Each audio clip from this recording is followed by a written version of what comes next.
이제 기도 드리고 수요일에 시작하겠습니다.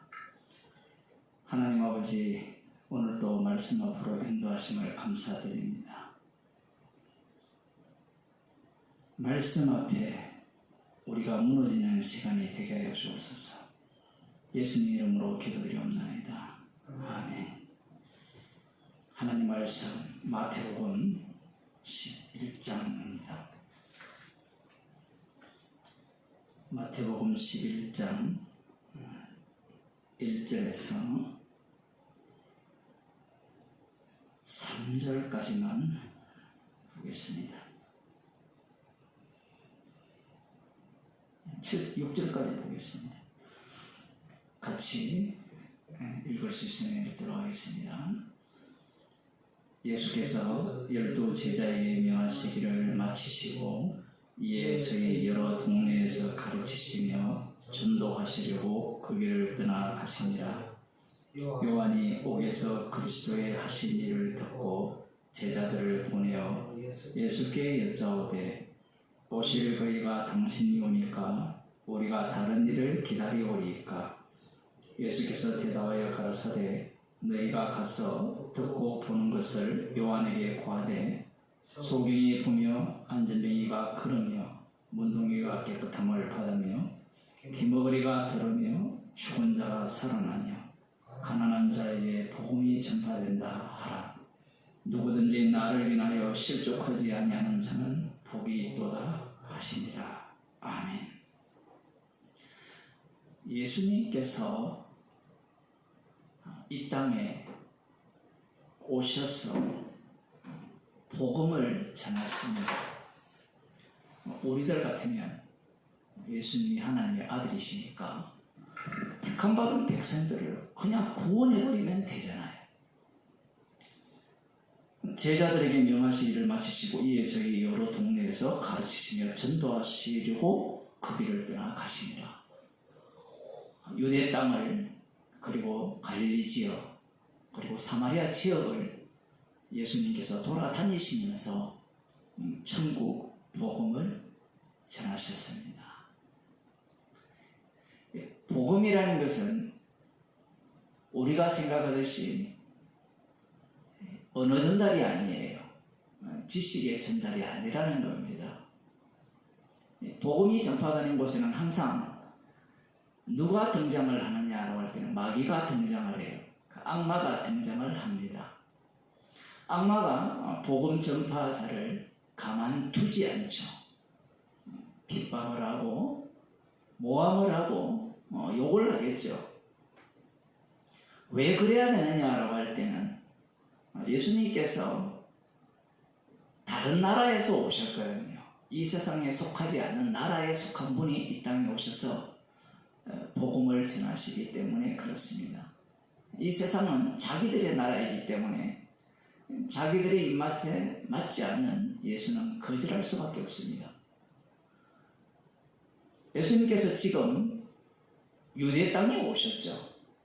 유대 땅이라는 말의 의미는 우리가 다 아시겠지만 이 당시에는 12지파가 주축이 아니라 이 유다 지파가 주축을 이루고 있습니다.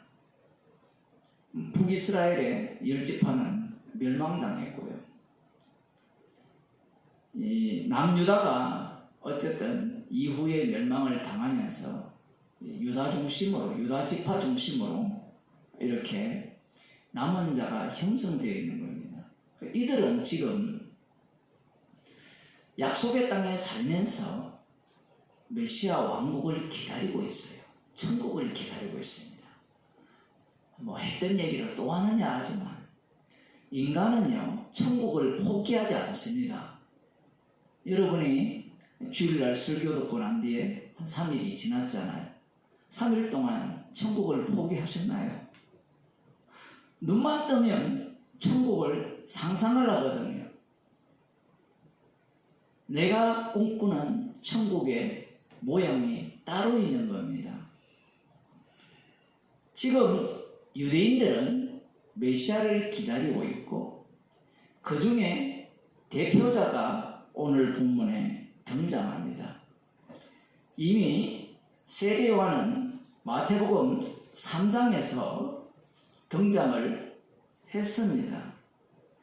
3장의 1절에 보면 그때에 세례 요한이 이르러 유대 광야에서 전파하여 가로되 회개하라 천국이 가까이 왔느니라. 회개하라 천국이 가까이 왔느니라. 이렇게 외쳤다면 세례 요한이 천국을 알까요? 모를까요?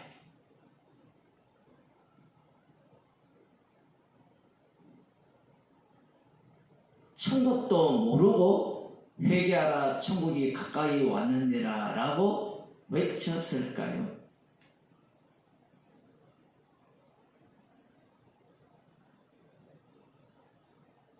세례 요한만 천국을 안 것이 아니에요. 그러면 이 세례 요한의 외침을 듣는 이 유대 땅 사람들, 갈릴리도 포함할 수 있고요. 이 요단강이 어디 있느냐 여러 설이 있거든요. 그 유대 땅 지역인지 안 그러면 저기 그 북쪽 지역인지 그건 사실 별로 중요하지 않고요. 그 당시에 갈릴리 사람들이나 아니면 남유다 유대인들이나 사마리아 사람들조차도 메시아를 기다리고 있었고 그 메시아가 오게 되면 천국이 이루어질 것이라 생각한 겁니다.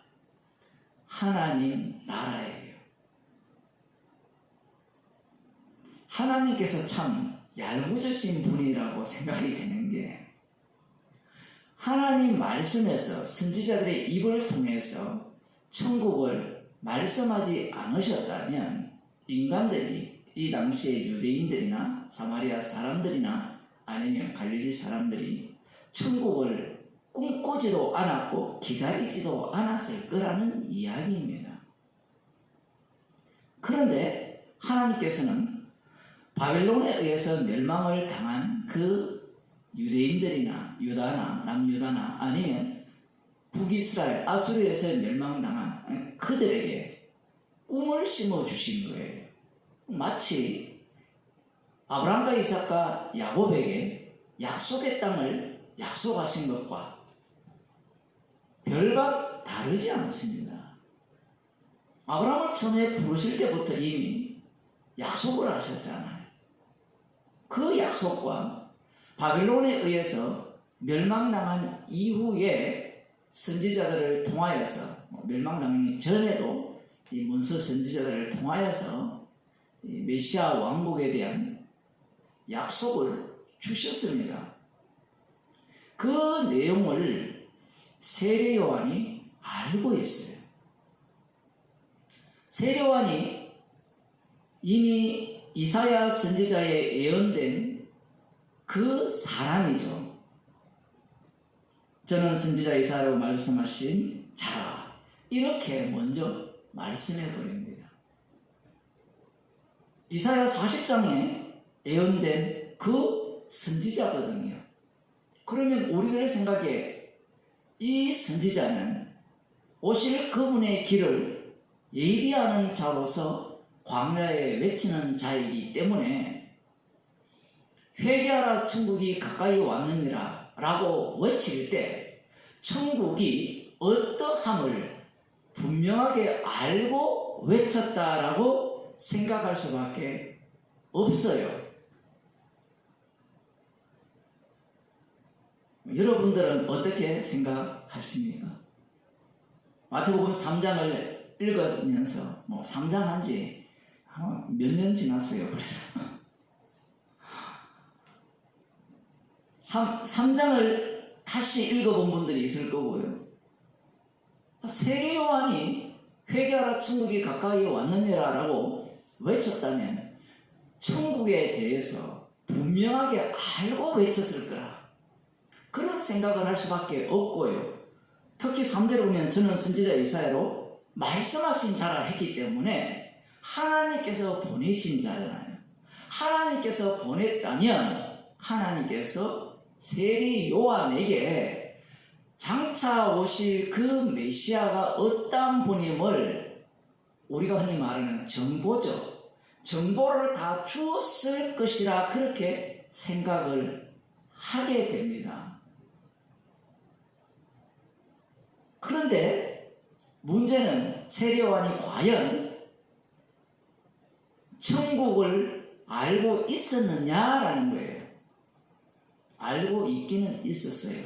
어떤 천국입니까? 구약에 이사야 선지자가 예언한 천국이에요.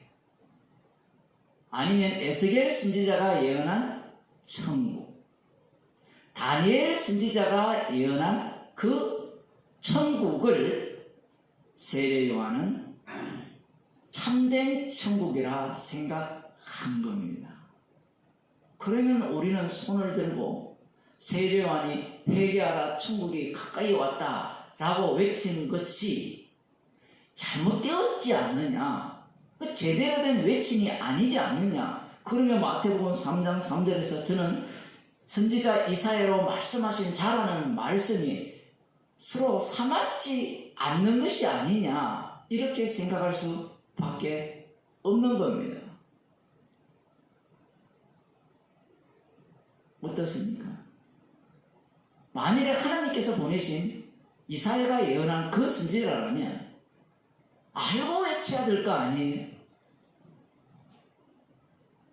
구약에 많은 선지자들이 나오죠. 그 선지자들이 우리가 생각하기에 알고 외쳤습니까? 아니면 모르고 외쳤습니까? 상당히 쉬운 질문일 수도 있고 어려운 질문일 수도 있는데,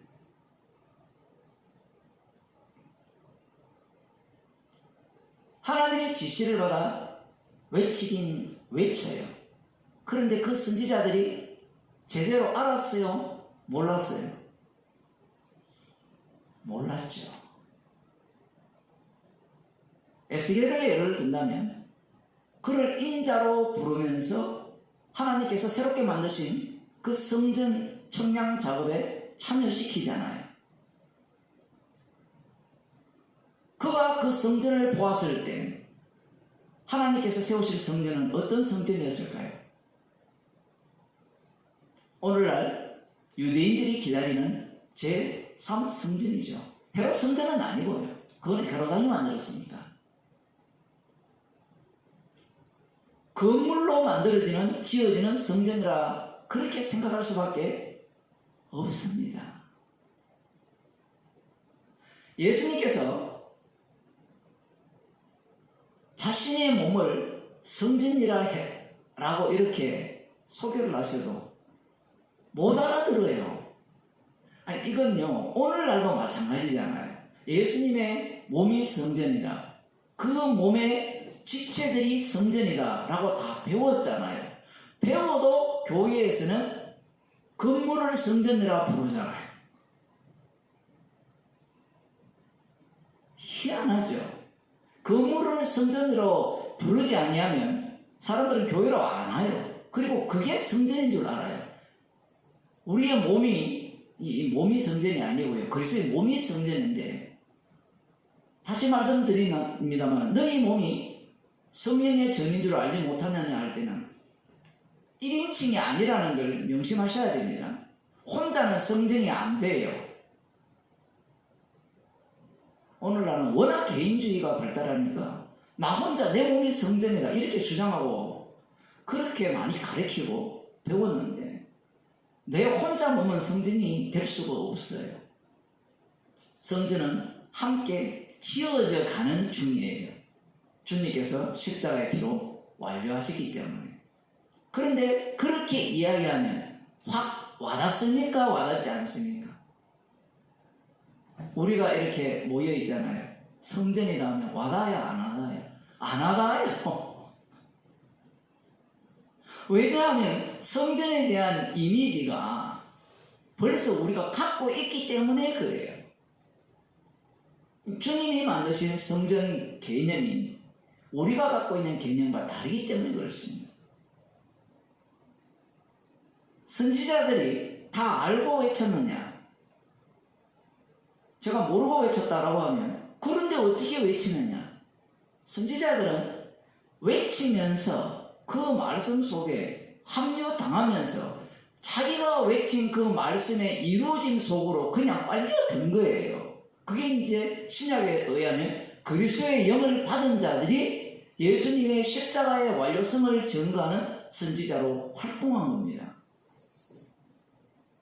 모세가 하나님께로부터 율법을 받아서 이스라엘 백성들에게 가르쳤잖아요. 그 율법이 예수님에 대해서 증거한다.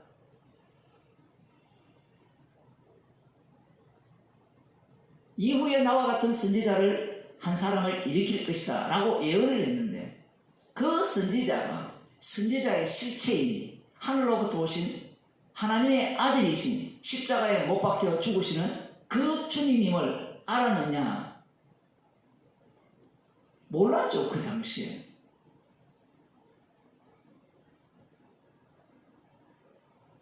율법을 지키라고 하고 제사법을 지키라고 하면서 너희들은 지킬 수 없는 자이다. 물론 뒤에 나오면 그 말씀이 나오면서 이것은 십자가이신 주님을 증거하는 것이다. 모릅니다. 아브라함만 보더라도 너로 인하여서 천하 만민이 복을 받을 것이다 라고 할 때 자기가 복의 근원이라 생각하죠. 하나님의 말씀을 알고 다 이해하고 전하는 경우는 없어요.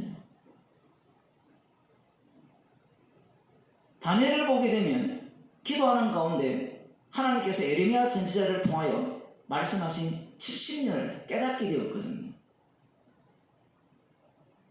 깨달았을 때 그 70년이 바뀌어버립니다. 71회로. 원래 71회였어요. 에레미야에게 70년 만에 돌아올 것을 말씀을 하셨는데 우리가 보기에는 70년이죠. 다니엘이 보기에도 70년이었어요. 원래 71회였어요. 아이 목사님 70년이라 했으면 70년이지 원래 71회라는 게 어디 있습니까? 성경은 십자가를 증거해요. 원천이 71회입니다. 말씀을 주셔도 못 알아들어요. 계속해서 말씀하신 그 말씀의 내용 속으로 참여하게 하는 겁니다. 세례요한은 선지자 이사야의 예언대로 온 선지자인데 이사야 40장을 한번 보겠습니다. 세례요한이 회개하라 천국이 가까이 왔다라고 이렇게 외쳤을 때 그 천국이 어떤 천국인가? 너희 하나님이 가라사대 너희는 위로하라 내 백성을 위로하라. 그 앞부분의 내용이 히스기야의 기도로 다시 살림을 받고 병에서 살림을 받은 이후에 뽐내죠. 내 기도 효력이 이렇게 뛰어나다. 하나님 나를 돌보셨다.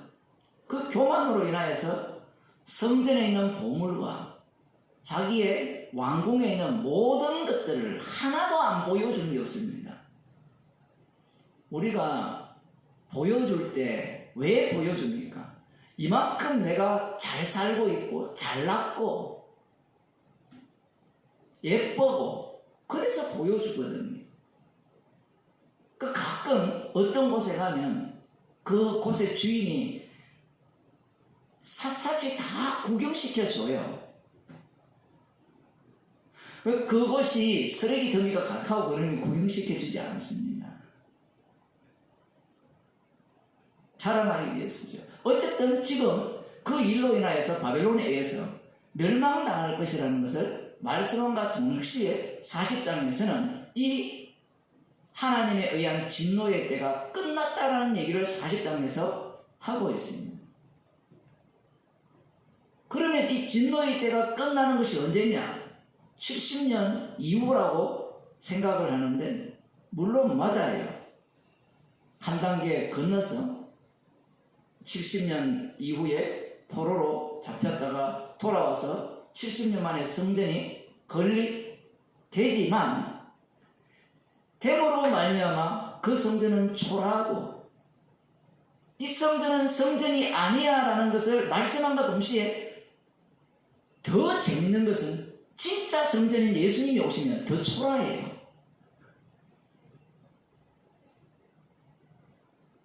솔로몬 성전에 비하면 포로기에 돌아온 그 지은 성전이 초라해서 사람들이 슬퍼하지만 그러면서 에스겔 성전에 대한 애원이 떨어지죠. 그러니 그들은 얼마나 기대에 불러올랐을까요? 그런데 예수님이 십자가에 달려 죽으심으로 성전을 만들어 버립니다. 자기의 몸을 갖고 성전을 해버리죠. 우리들이야 성경을 보면서 예수님의 몸이 성전이라니까 그렇습니다라고 하지만요. 사람들이 여러분 돌아다녀 보세요.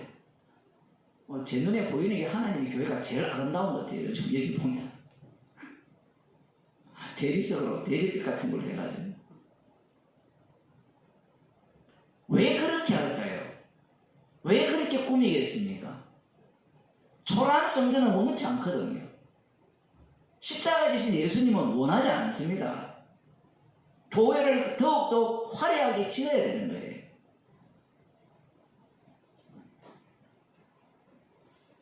40장 1절 다시 너희 하나님이 가라사대 너희는 위로하라 내 백성을 위로하라 너희는 정다이 예루살렘에 말하며 그것에게 외쳐보아라 그 복역의 때가 끝났고 그 죄악의 사함을 입었느니라. 70년 만에 돌아왔는데 여전히 바벨론에 멸망당했다가 페르시아 제국에 그 다음 헬라 마케도니아에 얻어터지고 나중에 로마의 지배에 들어가거든요. 이 말씀에 의하면 70년 만에 복역의 때가 끝나고 다시 누가 와야 되죠? 에스겔 선지자의 예언에 의하면 다윗 왕이 오셔서 강력한 이 다윗 왕국을 하나님 나라를 이루어야 되는데 이루어지지 않았거든요. 그때부터 계산하는 겁니다. 71회가 뭘까?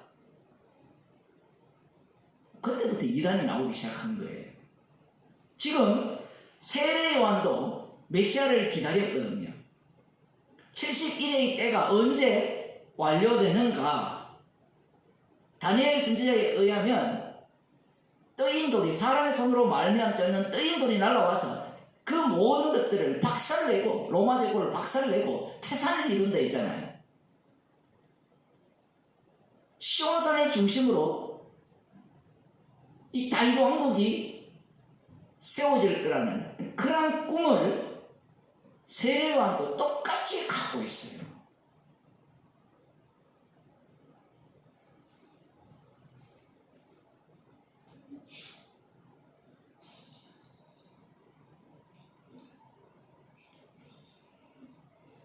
복역의 때가 끝났다.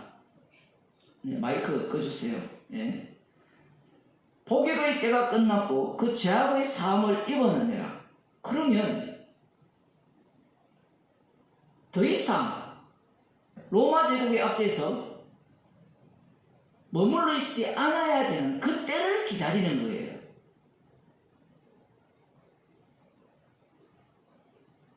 그 모든 죄를 인하여 여호와의 손에서 배나받았느니라 할지니라. 충분히 그 죄의 대가를 받았다는 이야기입니다. 그러면 이 말씀을 유대인들이 어떻게 해석을 하겠습니까? 우리의 조상들이 우상숭배에서 멸망당했기 때문에 그 진노의 심판을 70년으로는 끝나지 않았고 그것은 그림자 같았죠. 71회에 모든 것들이 완료가 되니까 이러한 일이 이루어지면 충분히 받았다 치면 그 다음 누가 등장합니까? 외치는 자의 소리가 등장합니다. 광야에서. 그 외치는 자의 소리, 그 사람을 기다리는 거예요. 이 사람이 와야, 나중에 말라기로 보겠지만, 이 사람이 와야 그 다음 누가 옵니까? 주님이 오시거든요. 여기 보면 여호와의 대로를 평탄케 하라. 여호와께서 오신다라고 하지만 이스라엘 백성들은 여호와께서 직접 오신다고 생각하지 않아요. 여호와께서 보내시는 다리왕이 온다라고 생각을 하는 겁니다. 참 목자가 온다라고 생각을 하는 거예요. 문제는 자기들이 계산을 해요. 배나 받았다. 이미 다 받았다라는 거예요. 누가? 예수님 당시에 바리새인과 서기관들이 다 받았기 때문에 이 정도면 충분해요. 바울 이야기를 할 수밖에 없습니다. 빌립보서 3장에 율법의 의로는 흠이 없어요. 자기들이 어떤 위치에 올라갔어요? 메시아를 판단하는 위치에 올라갔습니다. 왜냐하면 머릿속에 이미 천국이 어떨 것이고 메시아는 어떨 것이라는 모든 그 설계도를 끝냈기 때문에 그래요. 거기에 맞는 사람만 오면 돼요.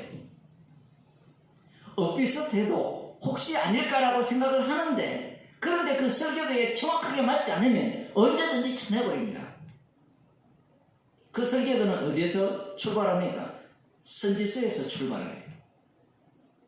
더 앞으로 가면 아브라함 언약에서 출발하고, 더 앞으로 가면 창세전 언약에서 출발을 해요.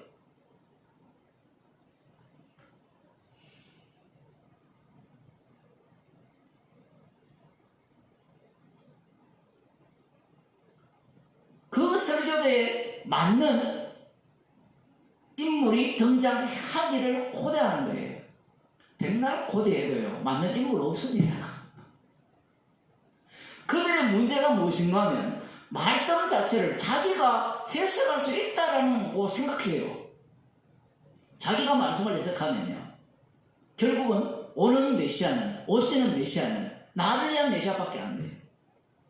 오늘날로 말하면 우리가 말씀에 근거해서 예수님의 재림을 기다린다 할 때, 천국을 소망한다 할 때, 천국을 그린다 할 때, 그 천국이 어떤 천국입니까?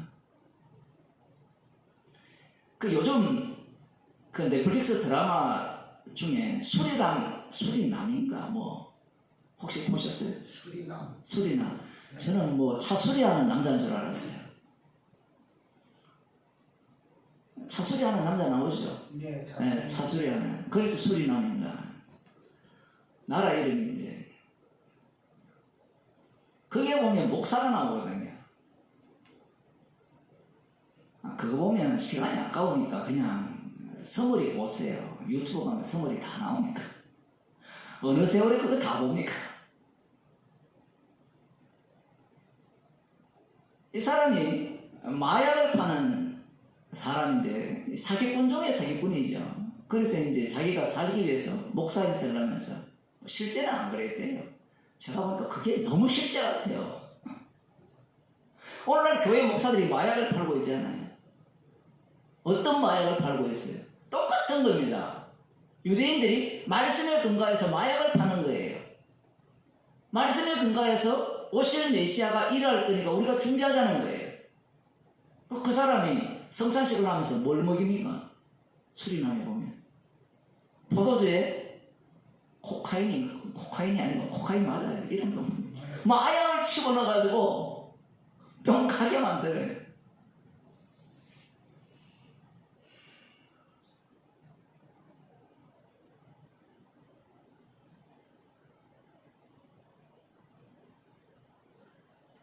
브라질에도 얼마 전에 그런 사건이 있었잖아요. 애들이 죽은.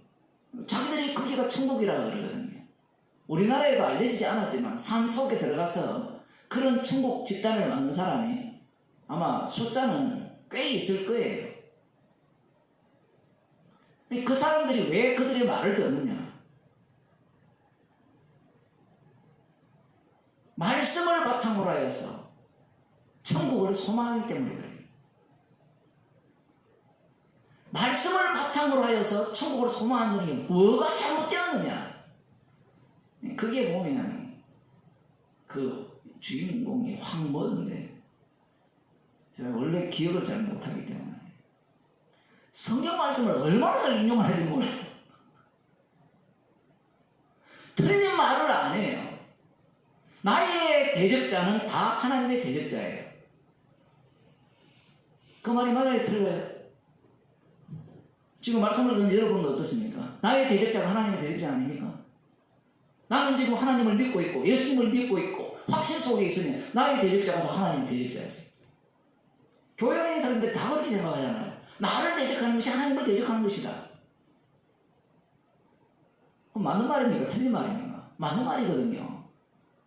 너희를 미워하는 것이 나를 미워하는 것이고 예수님의 말씀을 다 그대로 갖고 와요. 그럼 말씀대로 한다고 그게 주님 보시기에 합당하냐? 합당하지 않죠. 지금 세례 요한이 선지자들의 예언을 바탕으로 하여서 하나님께서 보냈어요. 하나님이 안 보낸 게 아닙니다. 분명히 보냈어요. 보냈는데 자기는 자기 역할로 끝나야 돼요. 왜냐하면 선지자들이든 누구든지 그 당사자는 메시아가 아니기 때문에 십자가 지고 부활한 주가 아니기 때문에 그래요. 십자가 지신 분만이 다 이루었다는 것을 증거하는 그 역할로서 세례 요한은 보냄을 받은 거거든요. 그러면 그는 말씀에 바탕하여서 회개하라 천국이 가까이 왔다라고 외칠 때 내가 생각하는 천국은 아니오라는 것을 담고 있어야 돼요. 이런 게 너무 어려워요. 그래서 십자가를 이야기하는 겁니다. 십자가를 이야기하면서 천국을 상상하면 그 십자가는 가짜 십자가예요.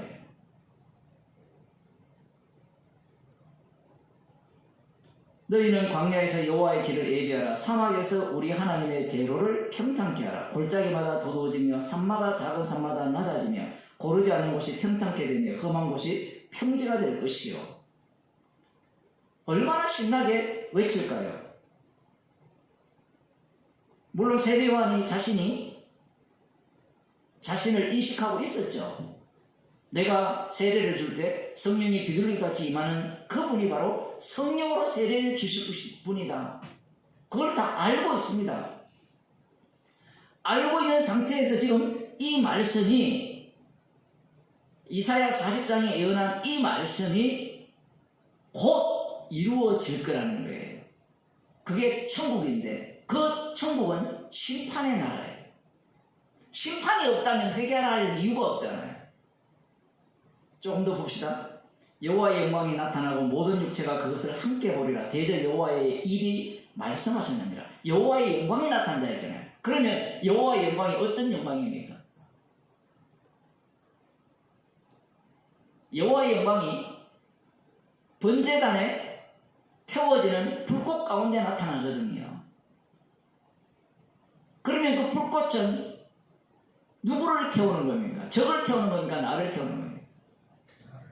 나를 태우는 건데 유대인들은 자기를 태운다라고 상상할까요? 못하죠. 그것은 누구를 태워야 돼요? 복역의 때가 끝났다 했잖아요. 그러면 자기들을 사로잡았던 대적들을 태운다라고 생각을 하는 겁니다. 뿐만 아니라 회개하지 않는 자, 회개에 합당한 열매를 맺지 않는 자들을 태운다라는 것이 세례 요한의 생각이에요. 세례 요한이 오해를 한 거죠. 여전히 세례 요한도 누구의 신학을 갖고 있습니까? 바리새인의 신학을 여전히 갖고 있는 거예요. 여호와의 영광이 나타나고 모든 육체가 그것을 함께 보리라.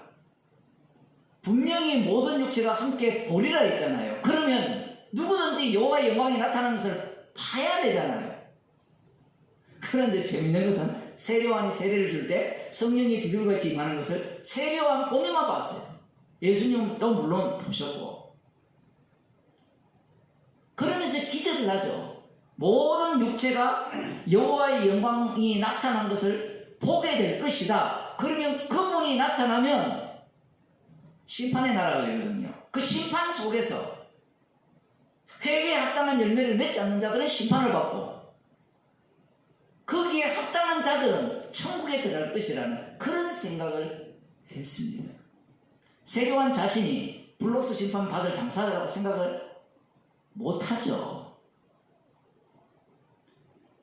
구약에 속했기 때문에 그래요.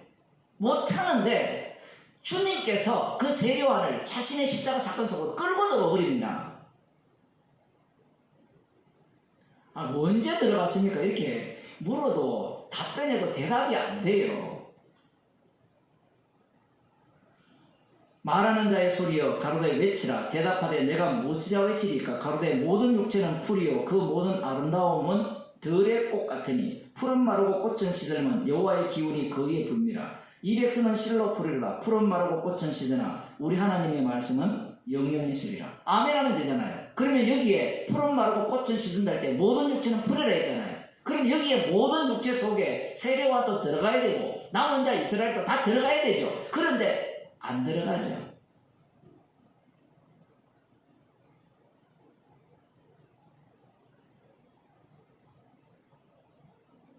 풀은 마르고 꽃은 시드면 여호와의 기운이 그 위에 분다. 그러면 다 시들어야 돼요. 다 죽어야 돼요. 그런데 회개하라 천국이 가까이 왔다 라고 할 때 회개하면 이 천국이 왔을 때 그 심판하시는 분이 너희를 죽인단 말입니까? 안 죽인단 말입니까? 안 죽인다는 얘기예요. 오늘날 교회가 복음을 전할 때 예수 믿으면 천국 갑니다. 예수 믿으면 살 수 있습니다. 논리가 이 유대교예요. 유대교.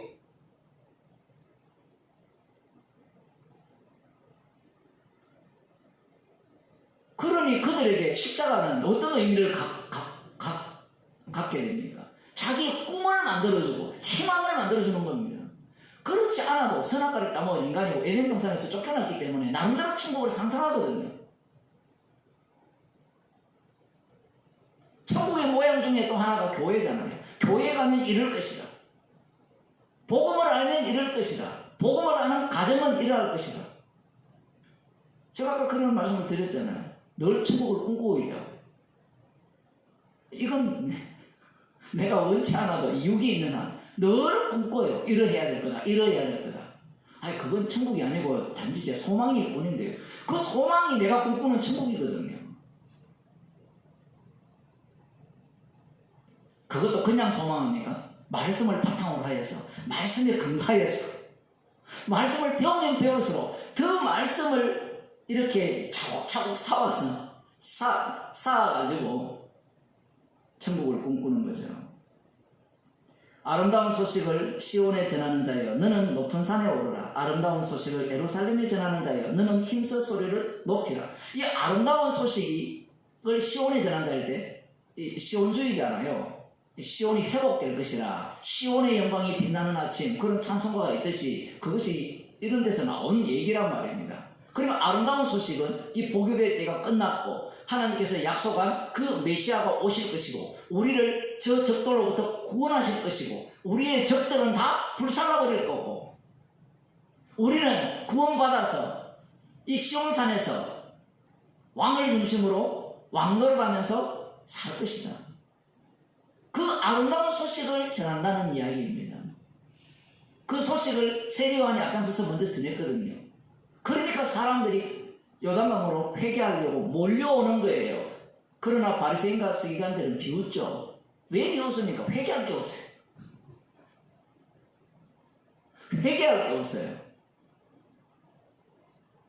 죄인들은 군인들은 한 짓이 있으니까 회개하라 천국이 가까웠니라. 회개에 합당한 열매를 맺는 자만이 이 심판에서 피할 수 있으니까 그 심판을 면하기 위해서 회개하는 거예요.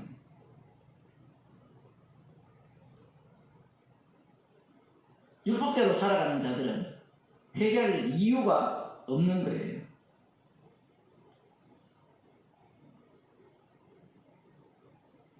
구절 하반절 소리를 높여 유다의 성읍들에 이르기를 너희 하나님을 보라 하라. 너희 하나님을 보라. 하나님을 보라는 겁니다. 하나님이 오셨다는 거예요. 그런데 유대인들은 예수님이 하나님이라고 소개를 해도 안 믿죠. 희한하죠. 분명히 하나님을 보라 했거든요. 하나님이 오시는. 그런데 이것은 다 구약에는 하나님이 직접 나타났거든요. 모세조차 하나님을 못 봤잖아요. 뒷모습만 봤거든요. 다 천사들을 통해서 하나님이 나타나셨거든요. 그런데 하나님께서 친히 육신을 입고 이 땅에 오신다는 것은 그들은 상상할 수 없는 겁니다. 예상을 못하는 거죠.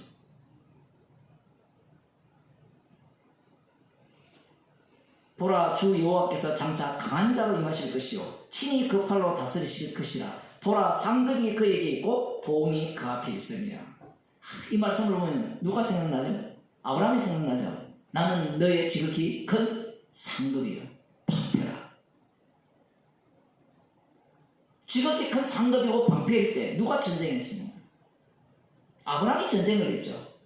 아브라함이 롯을 구출하기 위한 전쟁을 펼쳐서 승리를 했잖아요. 그러면 이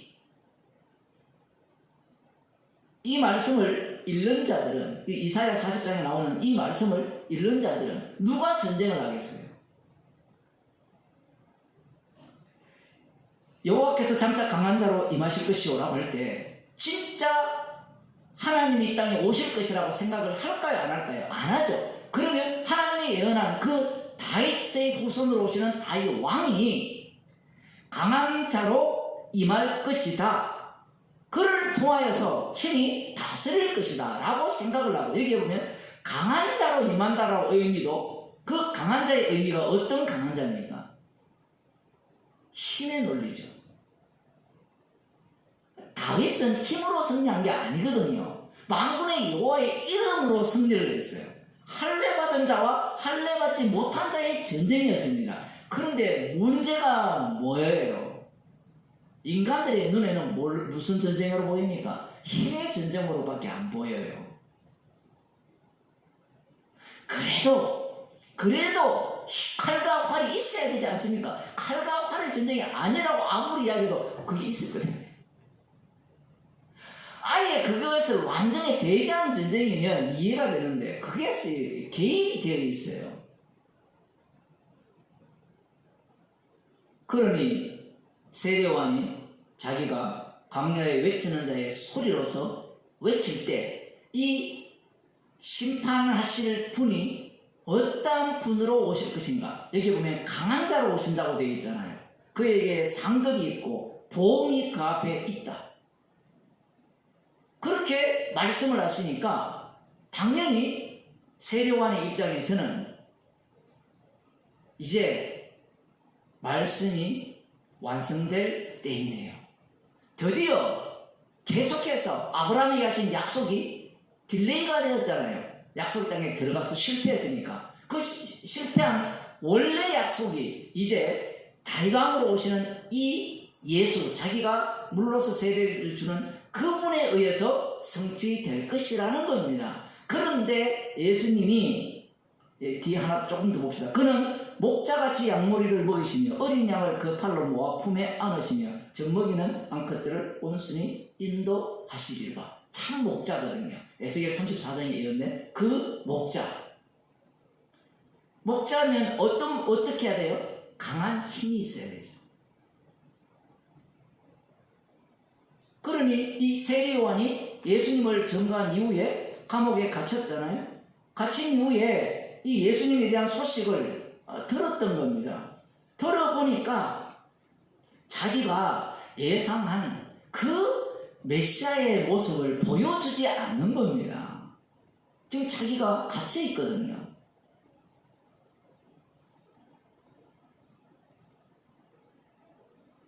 지금 강한 팔로 오셨다면 빨리 이놈을 헤로담을 제거시켜버리고 자신을 구출해 주셔야 된다는 얘기예요. 그런데 분명히 성령이 비둘기같이 임했습니다. 성령으로 세례를 줄 줄 알았어요. 그렇다면 이 이사야 40장에 예언된 그 강한 힘으로 와서 참 목자의 모습을 보여야 되는데 전혀 보여주지 않는 거예요. 세례요한이 가장 앞장서서 사실은 유대인들이 기다리는 그 메시아 왕국보다 더 앞장서서 세례요한이 보여주는 거예요. 신기하잖아요. 유대인들이야, 바리새인들이야 예수님을 죽인 자들이잖아요. 그들이야 엉터리 천국관을 갖고 있다 치더라도 세례요한조차도 천국에 대한 엉터리 생각을 갖고 있다면 문제가 된다고 생각하지 않습니까? 근데 사람들은 그렇게 생각을 안 해요. 일부러 넘어가려고 하죠. 세례와는 알아서 할 거라. 세례와는요, 정인입니다. 정인은 주님께 합류당하면 돼요. 그게 구약의 선지자들이에요. 오실 그이가 당신이 오니까. 질문하는 이유는 간단합니다. 이미 자기가 예상한 그 설계도에 안 맞아요. 맞을 것 같으면 오실 그이가 당신이 오니까라고 질문할 이유가 없잖아요. 그럼 오실 그이라는 그 의미를 이미 세례와는 확정해 놓은 거예요. 유대인들이 기다리는 메시아와 똑같은 겁니다. 이게 왜 중요한 거면요. 여러분이 성경을 보잖아요. 성경을 배우잖아요. 성경을 읽고 배우면 어떤 마음이 드는가 하면 계속해서 확정해요. 정답을 맞춰놓고 거기에 뭔가를 맞추려고 하죠. 제가 그저께 그런 설교를 했잖아요. 나팔절이 9월 26일이라고 그러거든요. 유대적으로 4천 몇 년도라고 4,700 몇 년인가 했더니 지금 그때인데 그 나팔절에 예수님이 공중에서 재림하신대요. 데살로니가 후서에 나오는 이 전서니까 거기에 나오는 예언처럼.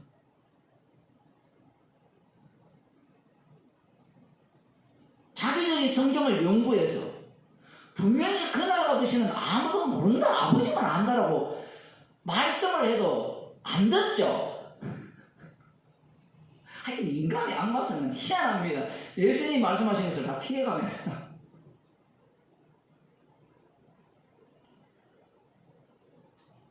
똑같은 짓을 누가 했느냐? 세례요한이 했어요. 오실 그이가 당신이 오니까. 답을 자기가 갖고 있는 겁니다. 답을 갖고 예를 들어 러시아가 우크라이나를 침공하니까 주님이 마지막 때라고 한 때가 이때입니까? 질문을 하는 거예요.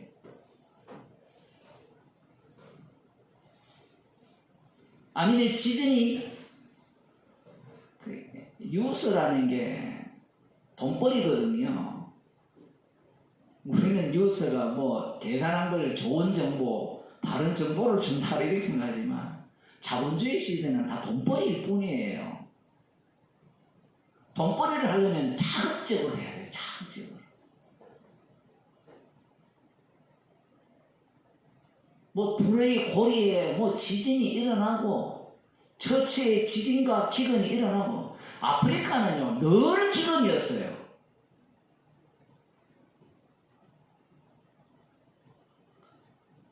주님이 십자가 지신 이후에는 종말입니다.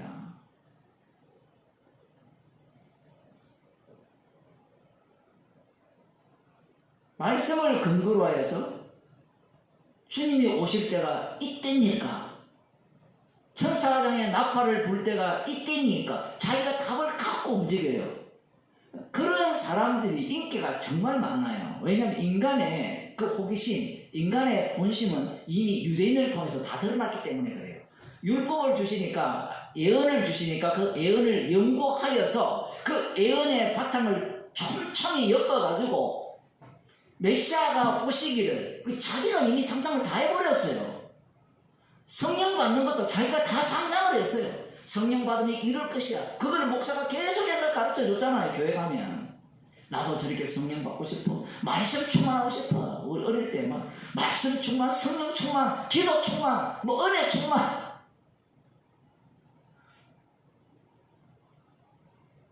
그냥 살면 되는데 달리 말하면 그냥 사는 모습이 성령 충만이거든요. 여러 모양이 다 달라요. 거지 나사로가 성령 충만 받아서 피로 먹고 살았잖아요. 그건 왜 성령 충만으로 안 봐요? 천국 가는데. 서대반처럼 꼭 돌에 맞아 죽어야 그게 성령 충만입니까? 우리 장모님이 올리신 거를 저도 다른 분한테 그 받았는데 12제자가 순교한 거. 성경에 왜 그 내용을 다 올렸는지 좀 아셔야 돼요. 야고보만 딱 올라와 있거든요. 성경에 사도행전에. 그런 내용을 올리면 인간들은 그걸 흉내내고 싶고 그게 탐스러워지기 때문에 그래요. 많은 사람들은 그냥 살다 죽었어요. 그냥 살다. 그리고 시대의 환경에 따라서 다 다릅니다. 이미 그리스도 안에 있는 자는 주님 안에서 죽은 자이기 때문에 이미 삶 자체가 순교자의 삶을 사는 거예요. 문제는 인간들이 순교자의 삶이 또 성경을 보니까 탐나는 걸 끄집어내요. 자기 아내를 누이라 속여서 생존하는 그것은 성령 충만이라 생각 안 하죠.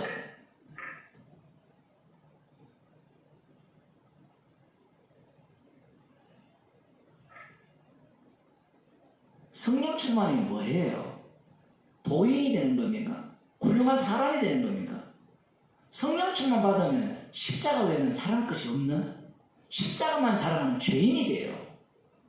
성령의 개념 자체를 자기 나름대로 상상한 거예요. 성령이 충만하면 세상의 모든 것들이 아름답게 보이고 어떤 형편과 상황에 처하더라도 마음이 편하고 얼굴에는 완전히 미소를 띠고 그런 사람은 곧 안 걸려서 죽습니다.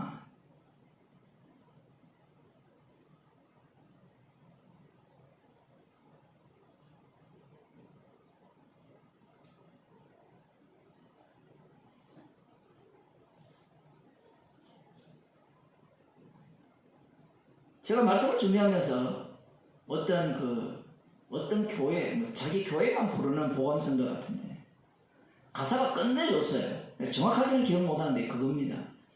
우리의 믿음이 끄는 게 아니라 그분의 믿음이 우리를 끈다, 이끈다.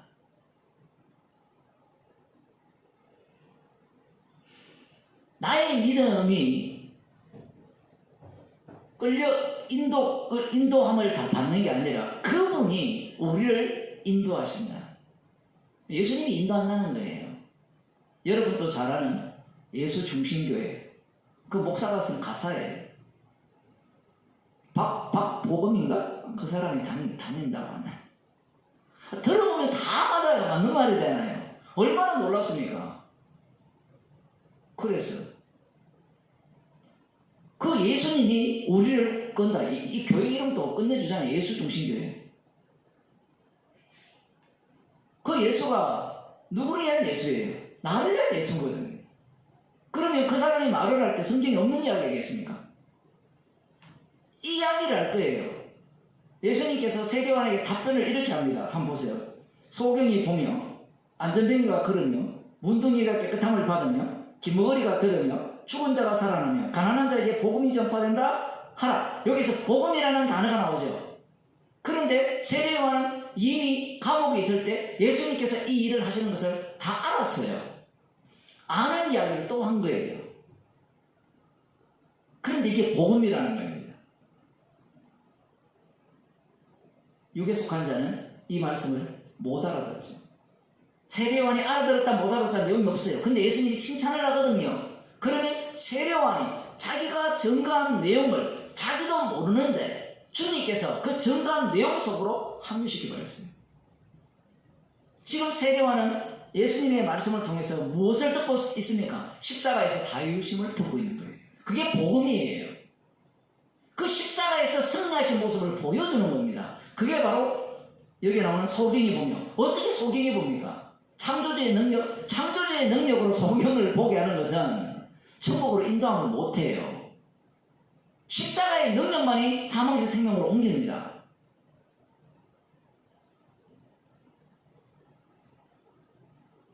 지금 이것이 바로 심판이라는 것을 질문하는 세례요한에게 알려주는 거예요. 그러면 어느 전달하면 알아들었냐? 어느 전달의 문제가 아니라 말씀의 능력으로서 세례요한의 질문에 답변을 하신 거예요. 세례요한이 성령을 받게 되면 이제 성령 속으로 합류할 거 아니에요. 성령을 받게 되면 자기 자신이 말씀에 대해서 오해를 했고 자기 자신이 바로 예수님을 십자가에 못 박아 죽인 죄인으로 드러나는 겁니다. 그 뒤에 보면 이런 말씀이 나옵니다. 복음이죠, 복음. 복음을 싫어할 사람은 없잖아요, 기쁜 소식을. 그런데 이 기쁜 소식이 아까 나왔잖아요. 오실 그이가 당신이 오니까. 내 마음에 들어야 기쁜 소식인데 주님이 찾아와 버리면, 십자가로 다가와 버리면 내 마음에 드는, 내가 기뻐하는 모든 것들은 무너지게 되어 있습니다. 무너지지 않는 자는 복음을 모르는 자예요.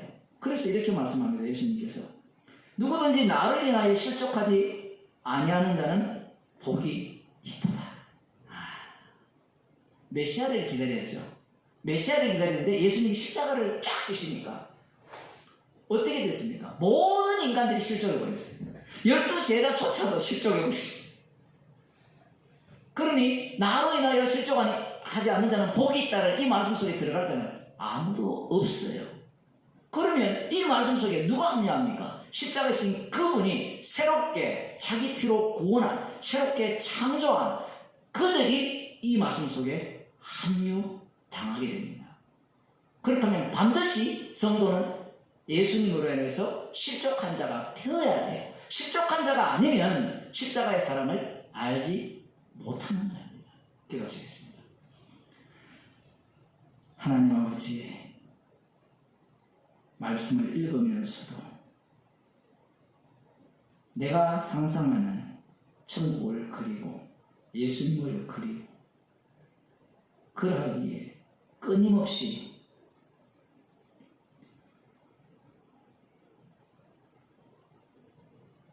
오실 그이가 당신이 오리까? 라고 묻는 그러한 주님을 말씀을 통하여 들려주시면 감사드립니다. 십자가 앞에서 실족할 수밖에 없고, 실족하는 죄인들을 십자가 사랑으로 인도하셔서 십자가의 피 능력 속에 살게 하시고 그 피를 자랑하는 죄인으로 만들어주심을 감사하는 주의 백성이 되게 하여 주옵소서. 예수님 이름으로 기도드리옵나이다. 아멘.